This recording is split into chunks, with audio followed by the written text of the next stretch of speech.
only a certain mindset of a nigga that understand that's gonna get them charged up. Like the hustler is gonna be like, yo! Did you hear that? I didn't realize who the fuck I was. Like at an early age, it's crazy. Why would I not be like this?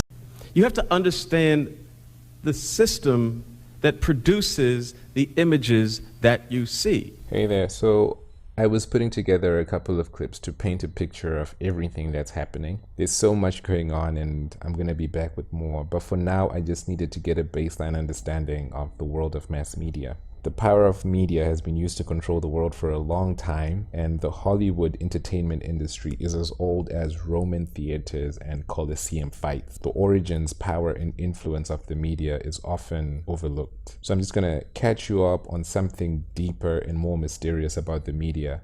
This is about the past and present and future of the media. Right now we're seeing Diddy, the media mogul, like being set up for the greatest downfall ever. But everything seems to be controlled by forces behind the scenes.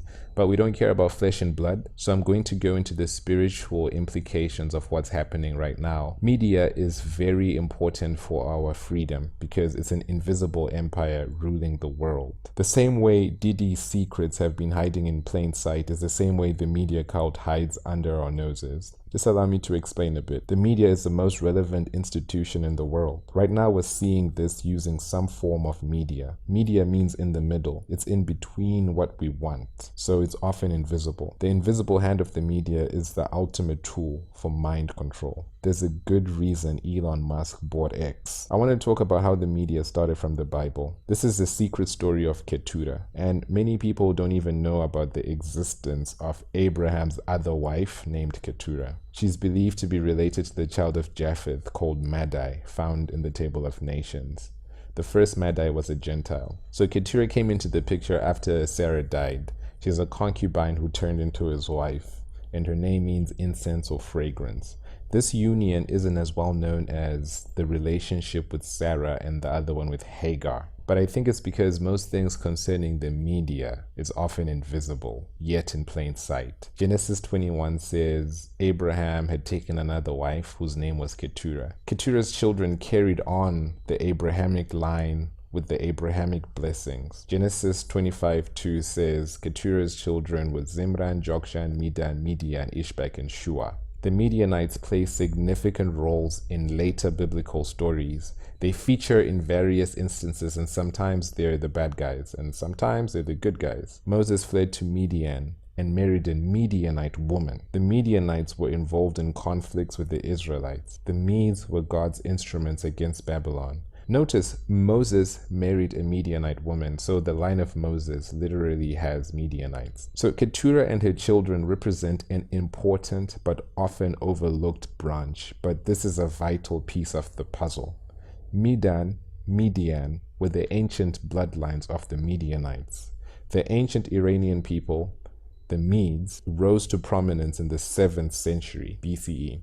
They formed an alliance with the Persians, creating the Medo-Persian Empire found in the book of Esther and Daniel. The Medes introduced a sophisticated system of governance. Daniel 6:8 references the law of the Medes and the Persians, which cannot be revoked. The legal political system is developed by Medes, mediating all things on the planet. Just like how the law is pretty much invisible but tangible, it's the same thing. It's very powerful.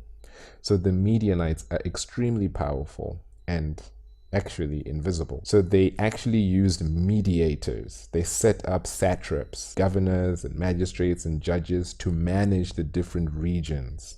They developed a hierarchical structure which had princes, counselors, and other officials. This system allowed for them to rule over a vast empire, and they did this secretly, like a cult. The same way today's media moguls operate with invisible secret power is the same way they've always run the world since ancient times. The media has morphed due to technology.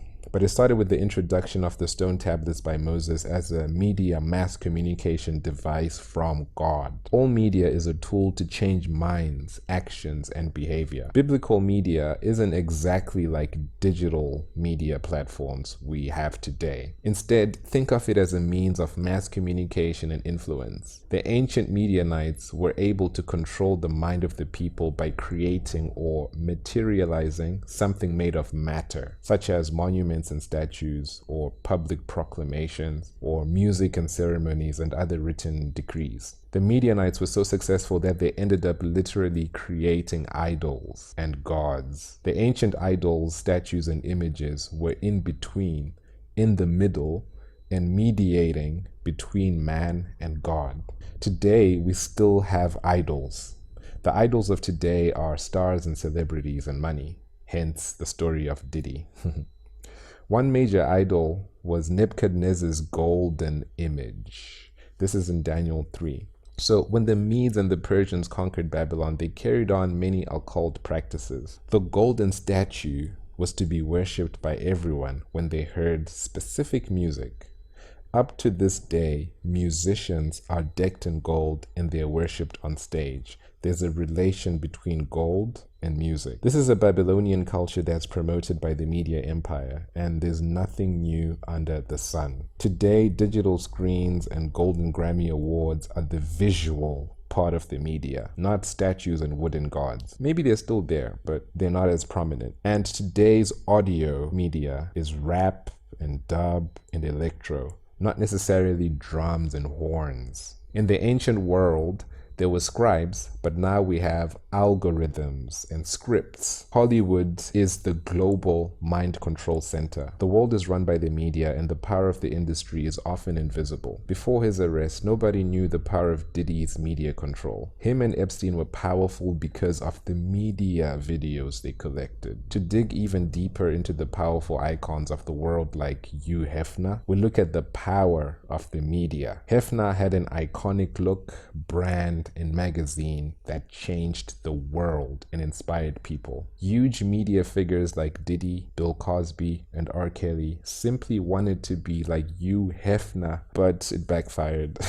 All this is about mind control, and I think I'm going to stop here, and I'll continue because there's still more to explore. But if you really want to know more about the media empire and the Bible, please consider donating to the next project, because there's only so much I can say in this one video.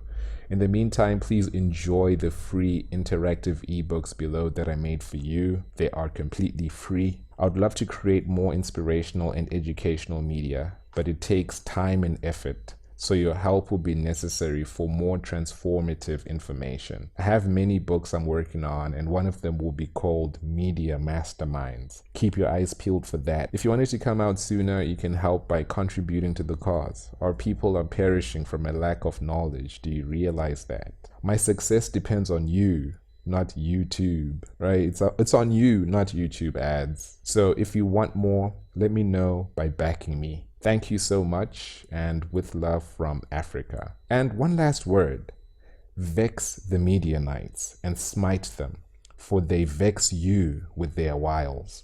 Numbers 25:17-18.